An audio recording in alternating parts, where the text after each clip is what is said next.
Hey, people. Hope you're enjoying the first quarter of 2020.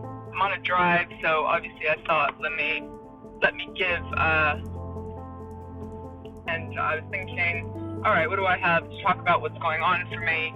And I guess the question that I was left with last night was trying to define the difference between self-care and self-compassion, those sorts of things, and laziness. Now that might sound a little bit controversial to some of you, because of course we all agree that self-care is a wonderful thing.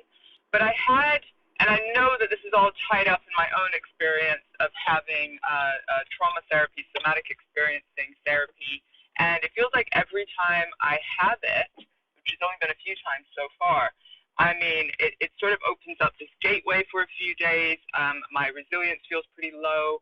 I feel super sensitive to sounds, and multitasking becomes really difficult. I know there's science about how we shouldn't do that anyway, but usually I think I can get away with it pretty good. But for example, I was working on my computer and there was music playing and there was some other noise, and it felt like I could literally feel my stress within my heart, within my throat, my cortisol going up really quickly. And so I kind of know that some of these questions are coming off the back of, the trauma therapy that then puts me in a dip. But we're also in the beginning of 2020. I've been, raring to go and pretty excited about getting back on top of work things. And part of that is because I love, love, love my work. And another part, because it's hilarious how my somatic experiencing therapist asked me at the end of my very first session, are you a workaholic?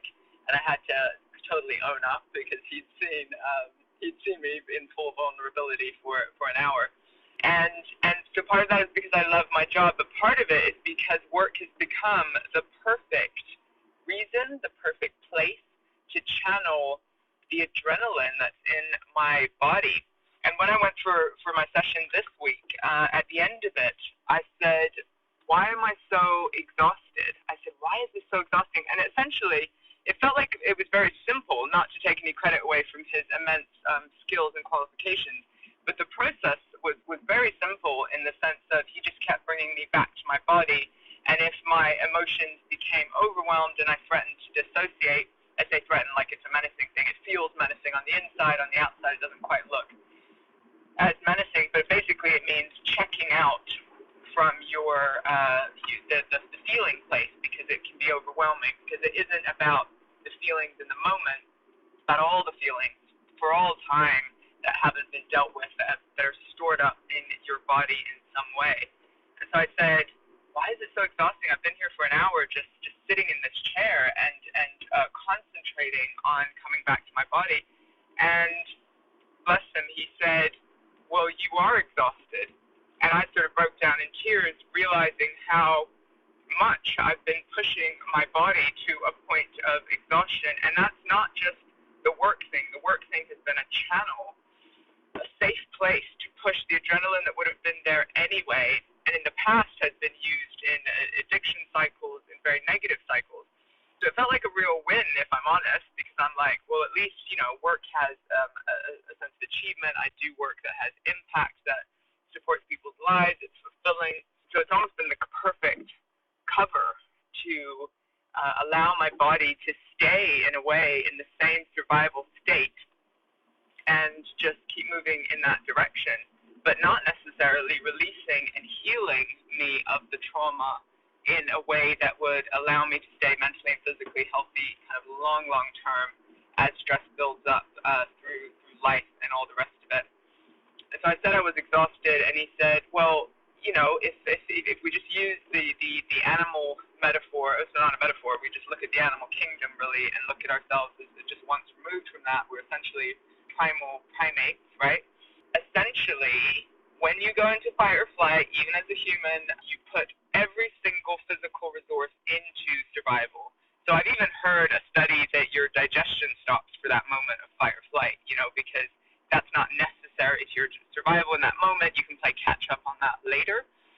And that great documentary on Netflix called Heal highlights this, where it says, I believe that's where I got that from, where that your digestion stops during fight or flight, and if you're consistently in fight or flight, then your immune system, all of the sort of inner workings of your body that don't feel essential in a survival situation, but definitely are in long-term situations, can slowly start shutting down, and leading to disease and all sorts of challenges.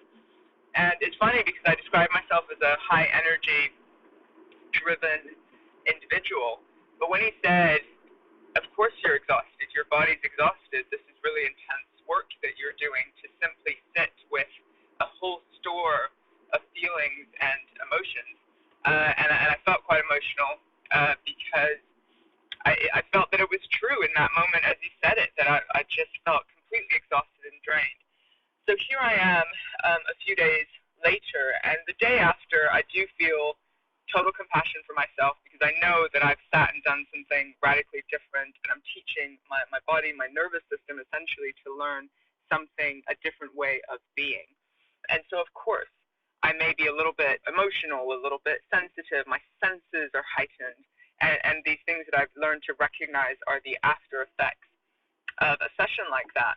And equally, my tasks, my homework in between is to do this breathing that's just very grounded. I've got to think about my feet connected to the floor, really much focus on the tingling, the sensation of my feet, my legs, basically the bottom half of my body in order to keep me grounded while trying to breathe and notice the constriction, is what it is, in my throat, in my chest, to almost protect myself, to stop myself feeling. And it's the most hilarious thing in quite a boring, therapist's office with, a white older man, because they often are. That's so stereotypical, but it's true. In essentially the most boring, safe place in London to sit and just be looked after and to be feeling. My body is feeling intense fear. So I'm feeling intense fear while sitting in the safest place possible, and I'm paying someone to put me there. Hilarious, right? But it just shows the disconnect between what our body is experiencing versus our surroundings. So our body has this learnt memory of what fear is and how it needs to tense up and react in order to keep me safe if I'll notice it when essentially I am safe. And it's this kind of knock-on effect and triggers of a lifetime of I'm not even doing a poor me victim thing. I think so many of us have experienced some kind of trauma, and there's certain people that say there's no hierarchy on trauma. Some of the people I've interviewed in the past who are trauma specialists, there's no hierarchy. It's not about the what. And what's fascinating is, not for 1 minute does this guy ask me my story. He knows a bit of context because I've emailed him and given him some context, but he just says, what do I need to know in order to move into the session? So I might say it's, how heightened the triggers have been or not, but I don't go into story at all. And I mean, it's fascinating to observe, and if you've been listening to podcasts recently, you've noticed my fascination with the body memory and the sciences behind releasing the body memory rather than the story, which can actually reinforce the more victim side of trauma. So back to my question, people, you may think you have the answer, but I'm actually here to work it out for myself as usual, because I'm just confused and I've got some ideas either way. So is self-compassion, and I know it sounds provocative, right? So is self-compassion and self-care, can it sometimes be laziness, right? Because sometimes we just got to do the stuff. And I know that I'm talking myself into this because I know that I need to strengthen my ability for looking at self-care and self-compassion in a way that will essentially support my healing and prevent burnout in the long run. And the reason I say this is because, so I did work yesterday, felt quite productive, but I also felt my senses were heightened. My head was hurting a little bit. I felt jumpy. My daughter knocked on the window to come in, and I just jumped out of my seat. And so it's little things like that say that I'm a little bit on edge. And so in trying to, I guess, listen to my body and all of that, I switched off at about 4. I was exhausted. I was physically and emotionally exhausted. So I stopped working about 4. I watched a movie, radical, radical. I watched a movie in the afternoon, which you can do if you're self-employed, right? So I watched a movie which was relatively entertaining, and I sat on the sofa. I then, got into a bit of a slobby slump and didn't necessarily invest in kind of preparing some really healthy food. I sort of picked and nibbled on what was in the house. I didn't feel very healthy in what I ate. And I sat and I watched a movie, but essentially I stopped and I tried to switch from adrenaline, fight-flight activity into a kind of slower place, and to not feel guilty about that, to be accepting and non-judgmental of myself in wanting and needing to do some of that. That's essentially what I was trying to do. But by sort of 8 o'clock, I felt restless. I felt a little bit judgy of myself. I thought, I could have just done an hour of this and it would have capitalized on that. And I was going to go to the gym, which in hindsight perhaps I should have done, but equally I had gone the day before and my body was exhausted and my mind was exhausted, and I thought, okay, let me just stop. But and I went to bed early, but then my mind was wired and I tried to meditate and I couldn't sleep because in my mind I thought if I get an early night I can reset and start early tomorrow, which often can work for me. And of course, translate all of this into your own lifestyles. But like I said, I guess I'm trying to work it out for myself a little bit. And by 11 o'clock, I was wide awake in my bed. And a friend of mine said that they were off work today, which is where I'm driving to at the moment, and that we could hang out and have a bit of time off together, which would be about connection, which is essentially how I prefer my time off, is connecting with people and doing things in some way. So that sort of spurred me last night, with my brain now being wired to get a bit of work done just late at night because I couldn't sleep, and then to wake up pretty early this morning and get a whole shitload of work done. Feel quite good about that, in order to now have the afternoon to hang out with my friend and do whatever I want to do. Long-winded. I apologize, people, for bringing you in on the intricacies of my life. But I was left with that question was, I actually felt a little bit lazy by the end of it, right? And was I using an excuse to not go to the gym and to not maybe do the things that would have been better nurturing for myself in the long run? So this whole listening to our body and what it needs and not doing an exact science of routines just feels really difficult unless you're super intuitive and then like to follow that intuition on your body. I think it's the right way in a sense. There's also so much science around habits, and a lot of the entrepreneurial kind of movers and shakers that I admire they swear by the science of habits, and that regardless of how you're feeling, you need to show up, do the gym, do the things that allow you to be the best human you can be. But in all of those, they also talk about active recovery. They talk about time off. They talk about connecting with loved ones and having intentions about being present as far as the time that you spend on different activities. And in the past, in order to consistently be healthy and all the rest of it, I have definitely felt better having a consistent routine. So I go to the gym at this time, or I do a walk and a lunch break at this time. Certain days of the week I do this, certain other days I do that, and there's this great feeling of certainty and of being able to build on your health and all of that. But also, where the fuck's the joy? Is the joy there? Is my question. Are we connecting to the joy and connecting in to the spontaneity of our bodies and the new experiences and all of that? And I guess that's where my intention is to search for the joy a little bit more and connect in and give myself permission to explore and experiment with new aspects that are not connected to work. Hilariously, my therapist asked, he's not laughing, by the way, but I find this all hilarious because it's an insight into me. It's holding a mirror up to me. He said, "Do you do anything creative outside of work?" And I guess he meant, and I intend to follow up on this, finding a flow state that is about joy and creativity can just be a great release from the my body's way of being in survival mode. It can be. And I was it's funny how blank my mind goes when I'm in that session, because it's all connected to my body, and I literally leave going, I don't have a thought in my head. It's It's amazing. If you any overthinkers out there, it's incredible to have this blank space of no thought. It's very disconcerting. And he asked me if I did anything creative, and I was thinking, surely I fucking do. Surely I do something creative. What do I do? What do I do? I was trying to be good. And he kept saying, you don't have to do anything here. Like, this is just about noticing and that sort of thing. Apparently I have a bit of a self-judgment voice that's been a bit secret from me.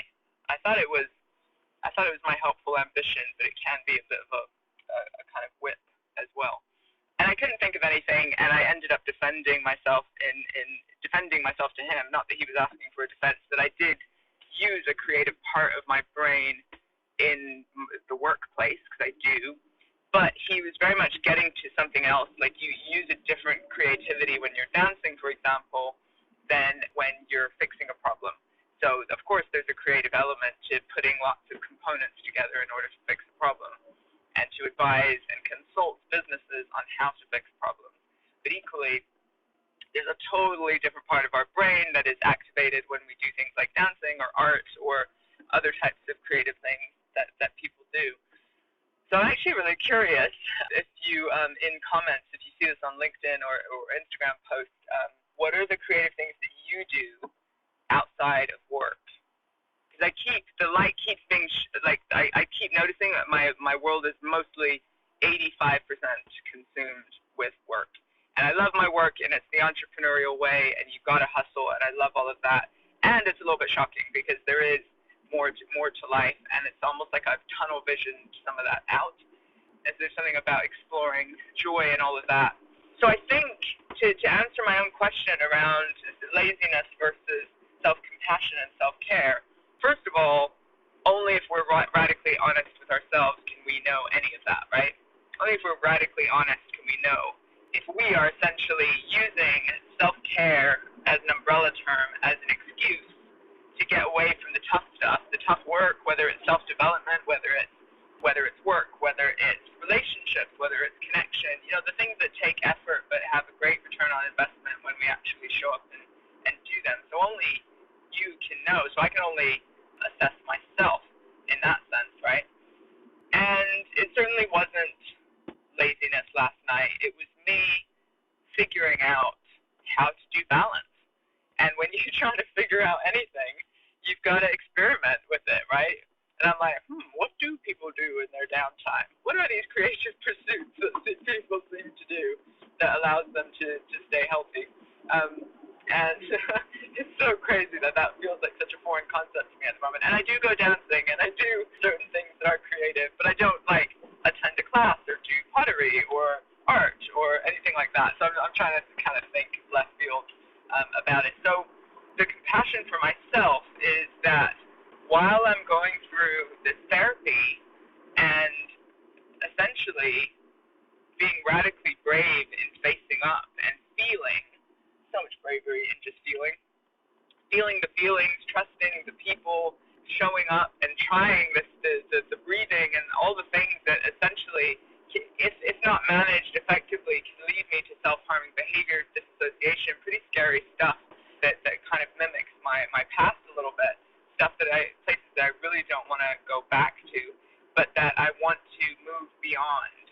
I don't want them to be part of my story anymore, but both in my body or my mind, other than that they've helped me build character and all the great things that the adversity can help us build. So my self-compassion, my note to self is that it's okay to experiment with what self-care and self-compassion means to me. And sometimes it is watching a movie at 4 o'clock and just switching off from work or the mode that I'm in order to be able to reassess and think about a different mode.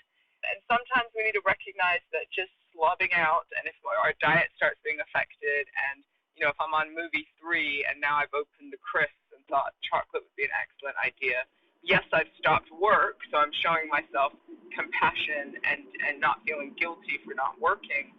But at the same time, I'm not using that self-care time to actively resource myself, the stopping my health, but actually the food and maybe the negative media or it's going to be impacting my brain in a different way, and I'm going to have to counter that the following day.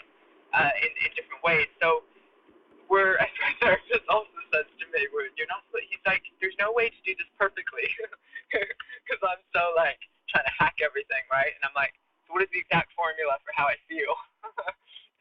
And he's going, well, everyone's different, and you just have to sit with it, and whatever comes, comes, and you have to notice. And I'm like, yeah, but can we do that in like 3 sessions rather than 6? Can I? And he's like, I can't. He's like, I don't know how much feeling there is, like, or how many years that it's been building up. Like, only your body knows what it's been storing, how much it's been storing, and all the rest of it. So for me, the challenge is just being and even taking enough time to take that breath, which I've barely done in this conversation, to listen to my body and to notice what is it that it needs, and that I am privileged to be able to mix it up, to work late when I'm feeling in that energetic state, but equally to stop, to meet that friend. Because for me, connection, it's just, I don't know, even when you're with a friend watching a movie, it feels like more of a resourcing yourself than just sitting there on your own with your curtains drawn in the middle of the day, you know. That feels like a bit like depression, you know. So self-care is being able to stop, but we also need to be radically honest with ourselves and know that just stopping for long lengths of time and not actually resourcing ourselves with all the wonderful information out there about how we can resource ourselves, whether it's creativity, which I would like to explore a little bit further, just that ability to be in places where we can let go, where we can fully be ourselves, and be with the people that we can fully be ourselves with. Nothing wrong with a hilarious movie, but equally that meditation, the going for a walk can just create a different state and allow us some movement, and all the things, the 5 ways to well-being, all the information about how we actively resource ourselves, which means we need to be conscious. Self-compassion and self-care needs to be conscious rather than checking out and numbing our feelings. So this is the line, because it's actually numbing my feelings that helps get me into this fucking state in the first place, right? So you got to ask yourself the question, am I numbing my feelings and disguising it as self-care, but really I'm just checking out of life because it's hard, right? I feel like that's very different than a conscious witness on what our bodies need and active recovery or resourcing ourselves through sleep, through meditation, music, winding down. If that's consciously what we recognize that our body and our mind need, I think the trouble comes when we start going, yeah, I'm just doing self-care, but actually we're reacting to signs of burnout, and we're overwhelmed, and so we're actually just in a place of freezing and numbing out because we're so overwhelmed that we can't make any fucking decisions, total decision fatigue, and total physical and mental overload. And of course, that's sometimes going to happen if we're not putting the preventative stuff in place to notice these things and put them in place as habits before we get to any kind of crisis point. So those are my thoughts, people. And I've helped myself because I think I was definitely feeling the feels last night, and I don't think I numbed out. I don't think I could because everything's so activated after I have a session. I did consciously stop work. I gave myself permission. I told somebody that I was going to, and then I also felt like I was going to balance it out by taking a bit of time off this afternoon when I did then make the choice to get some work done. So challenge yourself, people. Challenge yourself. Do you ever disguise the self-care umbrella but instead you're actually numbing out and avoiding the feeling that may be affecting you in some way? Just challenge yourself, and I'm not saying there's any right or wrong. I am on this journey of self-discovery and figuring out how not only to hustle and to have active recovery, but to truly, God, it's hard, connect in to my nervous system, to my emotional state, which has information not only about my present, but about my past and what my body needs. And crucially, I really believe that it can prevent illness. I've been watching a lot of Dr. Gabor Mate on YouTube, and he's talking about addiction. And I'm gonna misquote him, but he said he was doing a keynote, and he said something like, when we repress our emotions, hold them in, bitterness, resentment, shutting down, not telling people the real stuff, living double lives. He basically said that leads to cancer, disease, and all sorts of physical illnesses. Now that shit's scary, because not only do you rob yourself of living your life, right? Because you're living it to someone else's standards. You're not saying what you believe. You're living in fear. You think, if I don't play by the rules, I'm going to be ostracized. All those sorts of things. Not only is that happening, but you are a prime candidate for also getting physical illnesses down the line that are built up through stress and repression, right? And I'm going on a little side rant, but that's kind of what's waking me up, is that my body is giving me warning signs. It's going, if you don't release this trauma and do the work that will allow you to be fully, radically open to yourself and to other people, not just in the present or the story that I've thought I've been developing into quite a sort of level of openness about my life, but there, once you get to that point, there's another point, right? And so I really believe that by doing the work, I'm preventing myself from long-term physical illness, if that can be repaired and if not too much damage has been done. But it's also just like a radical lesson that being open and connecting and letting go and not repressing this stuff isn't about perpetrators. It's not about anyone else. It's about us. It's about the one life that we have to live that can create impact and happiness, joy, all those sorts of things. But it is only one life. We get to choose how we live it. And I see it all the time. And it makes me so, I was doing group coaching with a team at a company yesterday, and they were adamant that they couldn't be themselves at work. And they could be within their very, very small team, they couldn't be themselves at work. And I'm thinking, at one point, one person thought that was out of their hands, and they didn't have a choice in the matter. And we turned that around pretty quickly, because we always have choice to be ourselves, but we sometimes choose not to be because we're afraid of the impact. We're afraid classically of rejection or not belonging, and of course in the workplace of losing our livelihood.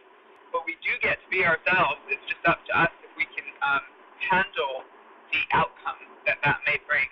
But I've often found that the fear of what will happen when we are our full selves is never what actually happens. Rarely ever is what actually happens. Because what actually happens is the people that we're open to feel that intense relief that, my God, somebody's showing me how to do it, and they suddenly feel safe and able to be open themselves. So it has this beautiful ripple effect of deeper connection.